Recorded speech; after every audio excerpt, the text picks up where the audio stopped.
আপনাদের সবাইকে সাদর আমন্ত্রণ। আজ আমি বানাচ্ছি পাহাড়ি রাজমা। অবশ্যই সেটা নিজের মতো করে। রাজমা বানাবার জন্য রাজমা আমি আগে থেকে সেদ্ধ করে নিয়েছি। মেন যে জিনিসটা এই রাজমা করতে লাগে সেটা হচ্ছে টক দই। আমি একটা বাটির মধ্যে 200 টক দই নিয়েছি, 2 টেবিল স্পুন ধনে গুঁড়ো, 2 টেবিল স্পুন মৌরি গুঁড়ো আর 2 tablespoon Kashmiri red chilli powder.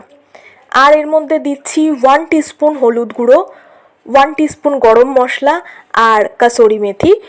ক্ষমা করবেন, আমার ফোনটা কিছুক্ষণের জন্য হ্যাং হয়ে গেছিলো, তাই আমি সেটা দেখাতে পারিনি। দেবেন স্বাদ মতো নুন।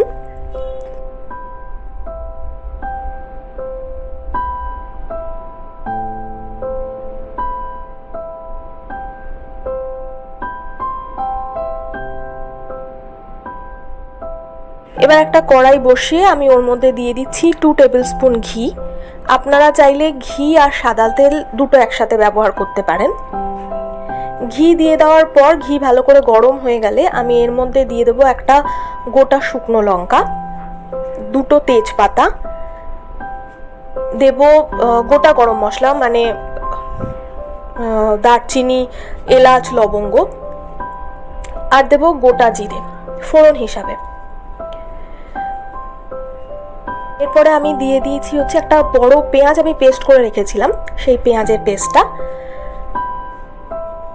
তার সাথে দিয়ে দেবো আদা রসুনের পেস্ট 1 টেবিল স্পুন মতো। সব জিনিসগুলো একসাথে দিয়ে আমি ভালো করে মশলাটা কষিয়ে নেব।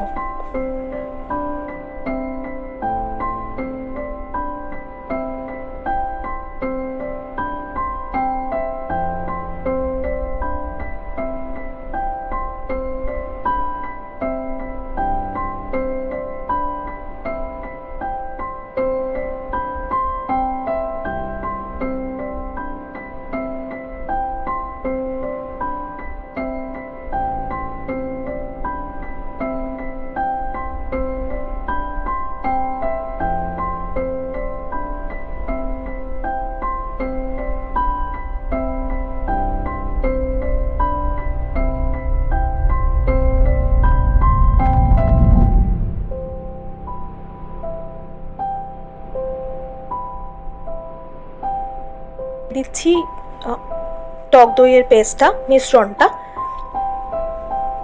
পাহাড়ি রাজমার কিন্তু এটাই আসল, এর বাইরে আলাদা কোনো মশলা কিন্তু পড়ে না। ধিমি আঁচে আমি ভালোভাবে মশলাটা কষিয়ে নিয়েছি।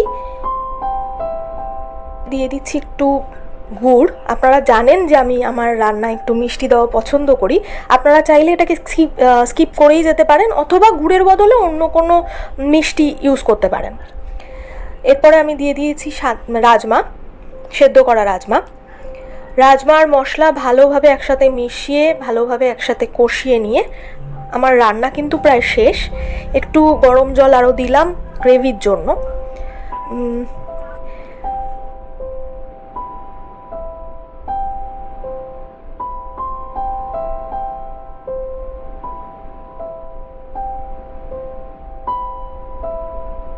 এরপরে দিয়ে দিচ্ছি ফ্রেশ ক্রিম, এটাও অপশনাল। আর নামাবার আগে দিয়ে দেবো হচ্ছে একটু ঘি। রাজমা কিন্তু পুরোপুরি তৈরি, খুব চটপট হয়ে যায়, দেরি হয় না, আর খুব টেস্টি। আপনারা ভাত, রুটি বা পরোটা সব কিছু দিয়েই কিন্তু এটা খেতে পারেন, ভালো লাগবে। আমার রান্না যদি আপনাদের ভালো লেগে থাকে, প্লিজ আমার চ্যানেলটা সাবস্ক্রাইব করবেন, লাইক করবেন আর শেয়ার করবেন। চ্যানেলটাকে আগে নিয়ে যাওয়ার জন্য আমি আপনাদের পাশে থাকার অনুরোধ করছি।